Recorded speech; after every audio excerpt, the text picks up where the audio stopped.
अपनी कैटेगरी में ये पहली कार है और जितने फीचर ये ऑफर करी है इतने भी किसी में नहीं आते। यह है चेरी टिगो 9 2026 मॉडल।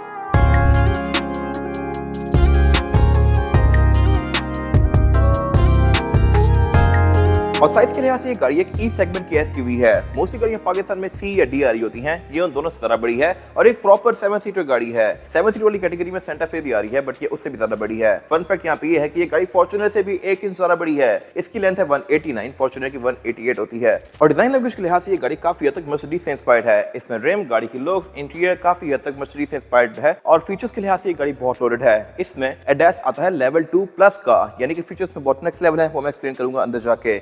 फिलहाल जहां तक बात है गाड़ी की हेडलाइट्स की, तो ये पूरी एलईडी में है और नीचे यहाँ पे डीआरएल दी गई है जो कि इसकी लुक्स को बेहतर बना रही है। यहाँ पे जगह जगह ये परफॉर्मेंस की बैजिंग दी गई है और इसके अलावा इसमें जो ये चेरी का लोगो है ये प्रिंटेड है, क्योंकि यहाँ पे कुछ सेंसर्स वगैरह आते हैं। फिर इसमें यहाँ पे फ्रंट कैमरा दिया गया है, नीचे यहाँ पे कुछ और सेंसर्स दिए गए हैं। पार्किंग सेंसर भी ये गाड़ी ऑफर करती है और ओवरऑल डिजाइन लैंग्वेज इसकी काफी हद तक चेरी टिगो 8 से मिलती जुलती है, बट साइज के लिहाज से ये उससे ज्यादा बड़ी है। सेंसर्स कुछ यहाँ ऊपर भी आते हैं, वाइपर इसमें रेन सेंसिंग है, हेडलाइट भी इसमें ऑटोमेटिक है और साइड प्रोफाइल इस गाड़ी की काफी स्मूथ और सॉफ्ट रखी गई है, मर्सिडीज की तरह ही। सब कुछ यहाँ बिल्कुल फ्लोई सा है, कुछ भी शार्प नहीं दिया गया, लेकिन फीचर्स यहाँ पे आपको नजर आएंगे। इस तरह से कि इसके जो डोर हैंडल्स हैं ये रिट्रैक्ट करते हैं, लॉक करने पे ये बंद हो जाते हैं और अनलॉक करने पे ये बाहर आते हैं। Side mirror 360 degree camera setup तो ऑफर करते ही हैं, लेकिन इसमें कैमरा सिर्फ यहाँ पे नहीं, ये गाड़ी 3HSS भी ऑफर करती है।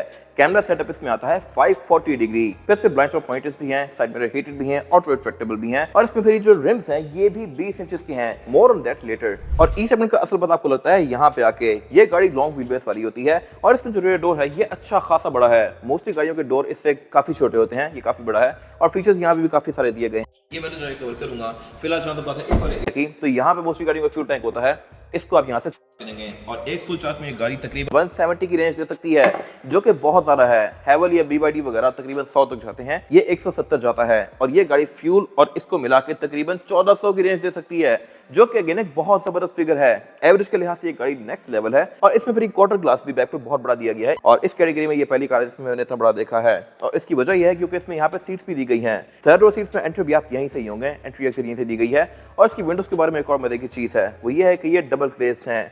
आम गाड़ी की 2 विंडोज को इकट्ठा स्लाइस किया जाता है, जिससे गाड़ी के अंदर नॉइस काफी कम जाती है और अंदर का शोर बाहर नहीं आता और ये गाड़ी पैनोरामिक रूफ भी ऑफर करती है। तो ग्राउंड क्लियरेंस के लिहाज से भी ये गाड़ी काफी स्पेशियस है और पाकिस्तान में ये गाड़ी आपको कहीं भी इशू नहीं करेगी। बाकी चंद बात है रेयर एंड की, तो यहाँ पे बैजेस काफी सारे दिए गए हैं। एक तो AWD है और CSH, इसका मतलब है चेरी सुपर हाइब्रिड।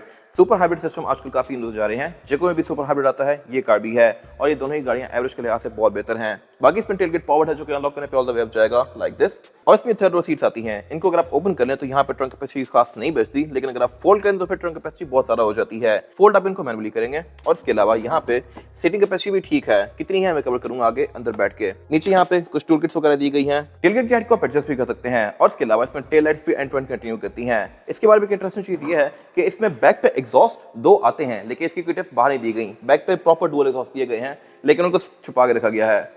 बाकी इसकी टेल लाइट में जो इंडिकेटर हैं ये काफी स्लीक से दिए गए हैं और इसकी एलईडीज जो हैं ये 3 छोड़ के बाकी ऑन होती हैं, क्योंकि 3 जो है ये रिवर्स की हैं। बाकी बैजिंग वगैरह इसमें नॉर्मल सी है, पार्किंग सेंसर्स में आते हैं, कंटिन्यू यहाँ साइड से करते हैं तो ये आपको साइड का ऑब्स्टिकल भी इंडिकेट करेगी। रेयर विंडो जो है इसकी ये प्राइवेसी वाली नहीं है, ये सिंपल है, लेकिन बाकी साइड की जो विंडोज हैं ये प्राइवेसी वाली दी गई हैं। ये मेरे ख्याल से एक अच्छी चीज है, अगर पिछली विंडशील्ड भी प्राइवेसी वाली होती तो ज्यादा बेहतर था। फिर इसके इंटीरियर बैठते आपको जो वाइब आएगी ये मर्सिडीज से कम नहीं है। हर चीज यहाँ पे मर्सिडीज या जर्मन कार्स के लेवल की लग्जरियस है। स्पेशली जो वुड की ट्रिम्स हैं सेम ट्रिम्स आपको ई क्लास में देखने को मिलती हैं। बाकी मटेरियल्स भी यहाँ पे बहुत जबरदस्त हैं, कहीं पे भी चीप आउट नहीं किया गया और ये गाड़ी कहीं से भी चेरी नहीं लगती। लग्जरी इसमें लिटरली मर्सिडीज के लेवल की है। बाकी फीचर्स के लिहाज से भी काफी इक्विप्ड है, मोर ऑन दैट लेटर। जहां तक बात है सीट्स की, तो ये सीट इलेक्ट्रॉनिकली एडजस्टेबल तो हैं ही, बट ये हीटेड भी हैं, वेंटिलेटेड भी हैं और में मसाजर्स भी आते हैं। यस, ये शेड मसाजर ऑफर करती है, दोनों में मसाजर है और फिर ड्राइवर की सीट में मेमोरी फंक्शन भी आता है। तो यहाँ पे जितनी चीजें हो सकती थी कंपनी ने ऑफर कर दी हैं और ये सीट्स हैं भी काफी ज्यादा कंफर्टेबल। और ड्राइवर की सीट में एक और चीज मजे की है, वो ये है कि इसके हेडरेस्ट में 2 स्पीकर्स इंडिविजुअल आते हैं। अगर मैं कॉलिंग कर रहा हूँ तो मेरी कॉलिंग बाकी सारे नहीं सुन सकते, ऑडियो मुझे यहीं से आएगी। और बाकी इसके अलावा सेम लेदर कंटिन्यू किया गया है इस गाड़ी का डैशबोर्ड पे भी और डोर्स पे भी। डोर्स भी इसके अच्छे खासे मैसिव हैं और इसमें भी सेम वुड कंटिन्यू किया गया है डैशबोर्ड वाला। स्पीकर इस गाड़ी में आते हैं 14 और ये 14 के 14 स्पीकर सोनी के हैं, तो साउंड एक्सपीरियंस भी इस गाड़ी का काफी अच्छा होने वाला है। ट्विटर इसके पिलर्स में भी दिए गए हैं। रूम इस गाड़ी का पूरा ही ब्लैक आता है। डैशबोर्ड का जो ऊपर वाला एरिया है ये भी काफी लग्जरियस है। फिर नीचे यहाँ पे इसकी एम्बिएंट लाइटिंग कंटिन्यू करती है, जिसको आप RGB कलर्स में स्विच कर सकते हैं। और फिर सेंटर में स्क्रीन दी गई है मैसिव 15.6 इंचेस की। यहीं से आप गाड़ी के मोस्टली फीचर्स को यूज करेंगे। यहीं पे इसके डैश के फीचर्स भी दिए गए हैं, जो कि आप ये देख सकते हैं काफी सारे फीचर्स हैं यहाँ पे। EL care, rare collision assist, RCTA, automatic braking assist, बहुत सारी चीजें हैं यहाँ पे। फिर इसके अलावा हेड डिस्प्ले भी ये गाड़ी ऑफर करती है, तो इसको आप यहाँ से यूज कर सकते हैं, गाड़ी के फीचर्स को यहाँ से एक्सेस कर सकते हैं और ये न्यू एनर्जी में जाके आपको इसकी एनर्जी की स्टैट शो करवाएगी। इसकी जो ईवी की रेंज है वो 105 अभी रह गई है, वैसे ये गाड़ी 170 समथिंग ऑफर करती है। बाकी सेट्स भी आपको यहाँ पे शो करवाएगी गाड़ी। इसमें 2 रेंजेस आ रही है मीटर पे, एक इसकी ईवी की है और एक इंजन वाली रेंज है। फिर इस पे एंड्रॉइड ऑटो, एप्पल कारप्ले वगैरह तो आता ही है, लेकिन यहाँ पे एक मेन्यू दिया गया है जहाँ पे सीट्स बनी हुई हैं। यहाँ से आप इसकी वेंटिलेशन, हीटिंग और मसाजिंग भी यूज कर सकते हैं। मसाजिंग के अलग अलग मोड्स दिए गए हैं जैसे रेंज रोवर्स में आते हैं, और इसके मसाजिंग भी रेंज रोवर के लेवल का है, प्रॉपर आपको फील होता है। वेंटिलेटेड इसकी चारों ही सीट्स हैं। ये चीज भी आपको एस क्लास या 7 सीरीज से नीचे देखने को नहीं मिलती। 7 सीरीज में ये चीज काफी बाद में जाकर आना शुरू हुई है, पीछे सीट यूजुअली वेंटिलेटेड नहीं होती। फिर नीचे यहाँ पे इसका वायरलेस चार्जर दिया गया है जो कि 50 वॉट तक की वायरलेस चार्जिंग सपोर्ट करता है। यहाँ पे इसके दिया गया है drive mode selector. Drive modes में 6 आते हैं, लेकिन ड्राइव मोड लगाने पे ये गाड़ी आपको बोल के बताती भी है। और इसका डिस्प्ले मेरे ख्याल से काफी मजे का है। जैसे मोड चेंज करते हैं गाड़ी का इंजन ऑन हो जाता है, इको करने पे इंजन ऑफ हो जाता है, और अगर आपने इसको खुद भी ईवी पे स्विच करना है तो यहाँ पे अलग से बटन दिया गया है ईवी का, ये दबाते ही इंजन ऑफ हो जाएगा लाइक दिस, इस तरह से। बाकी पीछे फिर इसका सेंटर कंसोल दिया गया है जिसमें कूल बॉक्स भी आता है, और रूफ पीस में पैनोरामिक आती है। रूफ लाइन इसका पूरा ही ब्लैक है, और यहाँ पे ये माइक्स दिए गए हैं जो कि आपके ऑडियो रिसेप्शन को बेहतर बनाते हैं। गाड़ी को ऑन करने का तरीका सिंपल है, आप अंदर बैठ के सिर्फ ब्रेक पे पाँव रखेंगे तो ये गाड़ी ऑन हो जाएगी इस तरह से। इसमें कोई पोस्ट स्टार्ट नहीं आता, और यहाँ पे ये सेंसर दिए गए हैं जो कि आपकी आंखों में नजर रखते हैं। आप अगर गाड़ी फोकस है तो फिर ये गाड़ी ओके होगी, वरना आपको वार्न करिए कि आपकी अटेंशन डाइवर्ट हो रही है। यहाँ पे इसका साइन भी आ रहा है। स्टीयरिंग इसमें काफी स्मूथ है, इसके कंट्रोल्स काफी हद तक जैको के स्टीयरिंग से मिलते जुलते हैं, और इसके अलावा मीटर भी इसका पूरी स्क्रीन है, इसको भी आप काफी हद तक कॉन्फ़िगर कर सकते हैं। और इसमें यहाँ पे 2 रेंज शो हो रही हैं, जो कि एक है इसकी बैटरी की और एक है इसके फ्यूल की। गियर सेलेक्टर यहाँ स्टीयरिंग के पीछे दिया गया है, मोस्टली नई गाड़ियों की तरह। ये गियर काफी कन्वीनियंट है, आप इसको सिंगल हैंडेडली गाड़ी को ड्राइव करते हुए यूज कर सकते हैं इस तरह से। तो जैसे आप इसका रिवर्स लगाएंगे तो इसके 360 कैमरास ऑन हो जाते हैं, और ये रहा इसका क्लियर चेसिस। ये गाड़ी आपको नीचे का व्यू भी देती है। इसकी जो लाइंस हैं ये भी डायनामिक हैं, गाड़ी को मोड़ने के साथ ही लाइंस भी टर्न करती हैं इस तरह से। लाइट के कंट्रोल भी मर्सिडीज की तरह यहाँ पे दिए गए हैं, और इसके अलावा इसका जो वैनिटी मिरर है इसमें भी लाइट आती है। ओपन करने पे ये एक तो है काफी बड़ा, और यहाँ पे लाइट काफी स्लीक सी दी गई है। बैक पे भी गाड़ी अच्छी खासी स्पेशियस है। लेग रूम का यहाँ पे मेरे पास कोई इशू नहीं है, और ना ही हेडरूम का। और इसके अलावा एक चीज यहाँ पर देखिए ये है कि इसमें प्राइवेसी कर्टन्स दिए गए हैं LX 570 या 600 की तरह। ये चीज बहुत कम गाड़ी में आती है और इसमें दी गई है। बट एक चीज वियर्ड है, जैसा कि मैंने बाहर बताया था, वो ये है कि विंडोज में बैक पे तो प्राइवेसी वाली है, यानी कि ये और ये टिंटेड है, लेकिन जो इसकी असल पीछे विंडशील्ड है ये प्राइवेसी वाली नहीं है। अगर होती मेरे ख्याल से बेहतर था। बाकी यहाँ पैनोरामिक रूफ कंटिन्यू करती है, तो इसकी जो लुक है ये काफी अच्छी आती है। माइक्स यहाँ पे भी दिए गए हैं पैसेंजर्स के लिए, और इसमें एयर वेंट्स सिर्फ यहाँ पे नहीं बल्कि पाँव पे भी आते हैं और पिलर्स में भी आते हैं। पिलर्स वाले एयर वेंट्स BMW या तो 7 सीरीज में ऑफर करती है, मर्सिडीज S क्लास में, E क्लास में भी काफी कम गाड़ियों में होते हैं, बट इसमें ये दिए गए हैं और बड़ी फिट चीज है। इसमें जो पैसेंजर के पीछे वाली सीट है इसको बॉस सीट कहते हैं, इसलिए क्योंकि यहाँ पे ये कंट्रोल दिए गए हैं और मैं यहीं से बैठ के फ्रंट सीट को जितना चाहे आगे कर सकता हूँ और अपने लेग रूम को और भी ज्यादा स्पेशियस बना सकता हूँ। फिर इसके अलावा रेयर पैसेंजर्स के लिए सीट्स हीटेड भी हैं, वेंटिलेटेड भी हैं। ये चीज भी अगेन बहुत कम गाड़ियों में होती है। इन्हीं सीट्स को आप फोल्ड करके इसकी थर्ड रो सीट्स में जाएंगे। लेग रूम यहाँ तो बहुत स्पेशियस है, अब देखते हैं कि थर्ड रो में कैसा है। यहाँ पे एक लैश दिया गया है, इसको मैं अनलैश करके इसकी सीट को इस तरह से आगे करके स्लाइड कर सकता हूँ लाइक दिस, और मेरे पास यहाँ पे काफी रूम है एंटर होने के लिए। अब मैं यहाँ पर चढ़ के अगर बैठ जाऊँ तो देखते हैं कि लेग रूम कितना बचता है। इसको वैसे जहाँ चाहूँ लॉक कर सकता हूँ इस तरह से, और मेरे पास ये अभी लेग रूम ठीक है यहाँ पे। इसको अगर मैं थोड़ा पहले भी लॉक करना चाहूँ तो कर सकता हूँ इस तरह से। अब मेरे पास लेग रूम यहाँ पे और भी तरह स्पेशियस हो गया है। बाकी जहाँ तो बहुत है अमेनिटीज की तरह पैसेंजर्स के लिए यहाँ पे ये कप होल्डर दिया गया है, स्टोरेज बॉक्स दिया गया है, पावर आउटलेट नहीं है, अगर मेरे हाथ से होते तो बेहतर था। लेकिन यहाँ पे थर्ड रो के लिए अलग से क्लाइमेट कंट्रोल की पूरी जोन दी गई है फॉर्च्यूनर की तरह। यहाँ पे एयर वेंट्स हैं जिनको मैं आगे से एक्सेस कर सकता हूँ फर्स्ट रो से, और इसमें फिर यहाँ पे केबिन लाइट्स भी आती हैं, सीट बेल्ट भी प्रॉपर दी गई हैं, और थर्ड रो पैसेंजर्स के लिए हेडरेस्ट भी आते हैं। कैपेसिटी यहाँ की बहुत ज्यादा स्पेशियस नहीं है, लेकिन 2 लोग आप इजीली एडजस्ट यहाँ पे कर सकते हैं। बाहर निकलने का तरीका भी सेम है। इसको मैं इस तरह से रेस करके आगे करूंगा और अब मैं इजीली यहाँ से इस तरह से बाहर जा सकता हूँ like this. Alright, driving the Chery Tiggo 9, और ये गाड़ी लिटरली मर्सिडीज लेवल की स्मूथ है।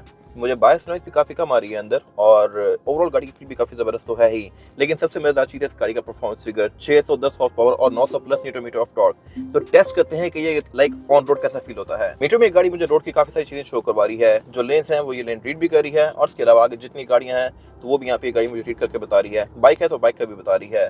फिर इसके अलावा ओवरऑल इसके जो कैबिन है ये काफी इंसुलेटेड है कंपेयर टू हैवल वगैरह। अभी आप चेक कर सकते हैं, मैं GT रोड पे फिर रहा हूँ, बट कैबिन के अंदर नॉइस ना होने के बराबर है। सिर्फ थोड़ी बहुत जो आवाज है टायर प्राइस की है वो ऑब्वियसली बनता है क्योंकि टायर्स का अच्छा खासा मैसिव है। तो जहाँ दोबारा फ्यूल इकोनॉमी की, तो ये भी इस गाड़ी की कंपनी जो क्लेम करती है, अगर वो ये गाड़ी वाकई में देती है तो मेरे ख्याल से इससे बेस्ट ऑप्शन अभी कोई भी नहीं है मार्केट में।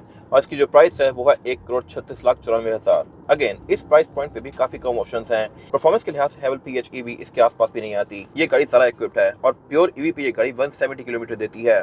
अगेन मेरे ख्याल से ये इसका काफी एडवांटेज है कंपेयर टू दैट कार। फिर इस गाड़ी में ड्राइव मोड्स भी आते हैं और हर ड्राइव मोड के साथ ये गाड़ी अपना ड्राइविंग एक्सपीरियंस चेंज करती है। अभी ये गाड़ी इको में है तो इसकी पिक थोड़ी कम है।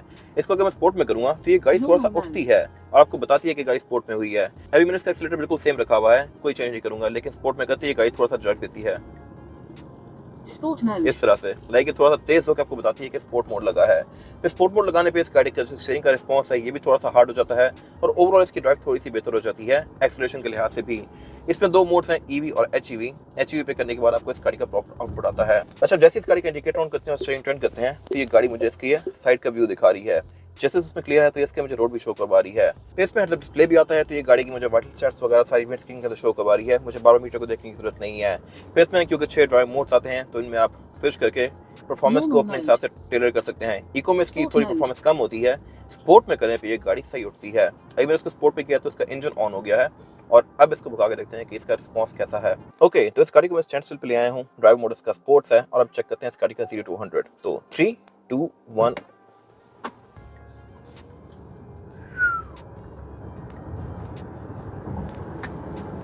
नाइस। ऑल व्हील ड्राइव होते भी ये गाड़ी भी स्पिन करती है, ये इतनी पावरफुल है। और ये सिर्फ आपको 0 to 100 में ही नहीं बल्कि अगर आप लेट्स सपोज ओवरटेक कर रहे हैं किसी को तब भी ये गाड़ी आपको सही फील करवाती है कि इसमें पावर है।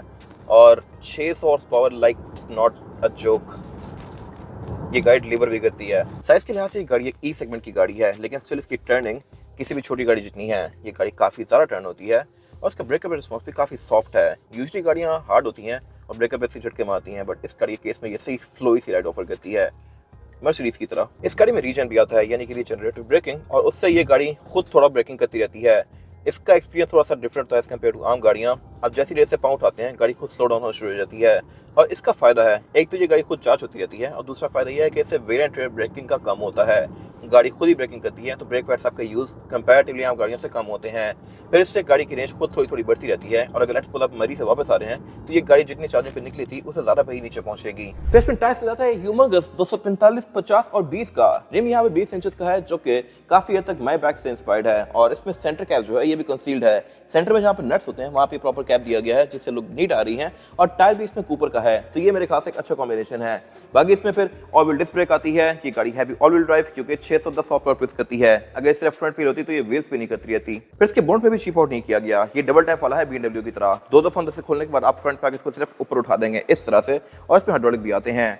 इंजन भी इसका काफी नीट एंड क्लीन है और ये काफी टाइटली पैक्ड है। इंजन में आता है सिर्फ 15 सीसी टर्बो चार्ज, लेकिन ये गाड़ी 610 हॉर्स पावर करती है। 610 आपको कॉर्वेट की लैम्बोर्गिनी जैसी गाड़ी से सुनने को मिलता है, बट अब इस तरह की फैमिली एसयूवीज में भी ये फिगर आने लग गए हैं और तब भी ये गाड़ियां हैं भी इंसेनली फास्ट। ये गाड़ी 5 सेकंड समथिंग में, कंपनी क्लेम करती है 5.4, लेकिन ये गाड़ी 5 सेकंड से कम में भी 0 to 100 कर सकती है, जो कि ऐसी गाड़ी के लिए एक बहुत जबरदस्त फिगर है। ये गाड़ी ऑल व्हील ड्राइव है, वर्ल्ड वाइड इसके और भी वर्जन ऑफर होते हैं। बाकी ये गाड़ी क्योंकि पाकिस्तान में मास्टर ग्रुप लेके आया है तो इसके पार्ट्स भी आपको इजीली मिलना शुरू हो जाएंगे। इंजन बेस का काफी वेल इंसुलेटेड है। एवरेज ये गाड़ी आपको 15+ की इजीली दे सकती है।